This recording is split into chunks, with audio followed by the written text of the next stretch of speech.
Íslendingar eru bara, já, þær eru búin að vera frábærar og nú fengu það risa markvörslu frá Sif Hallgríms í markinu.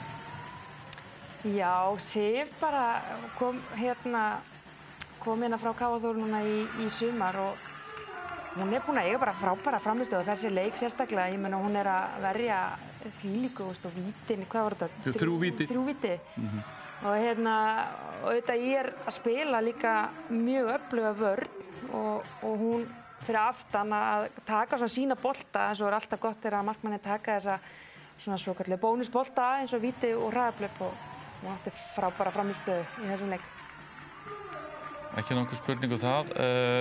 Sara Dögg Hjaltadóttir Ási, ég meina hún er bara að spila í landsliðsklassa þó hún hafi ekki verið valin í landsliði.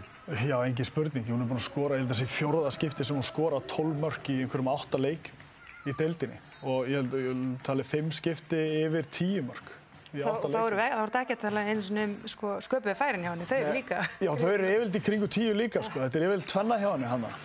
Trölla tvenna, sko. Já, ég meina, Sara er bara búin að vera frábær. Ég meina, hún var góð á síðasta tímabili, en hún hefur eitthvað gert í sumar sem að aðrir leikmenn ættu að spyrja hvað var vegna þess að þetta tímabil hún er búin að vera algjörlega frábær og má alveg segja að hún sé búin að vera besti leikmaður deildarinnar hingað til. Það er svo mikil áræðni líka og svo skemmtileg samvinna hjá henni og Katrínu Tinna. Það er einn skemmtilegasta línumanns og útimanns samvinnan í deildinu og það er rauninni bara mála hrósa í því þetta eru virkilega skemmtilegi leikir sem eru að bjóða upp á umferð eftir umferð.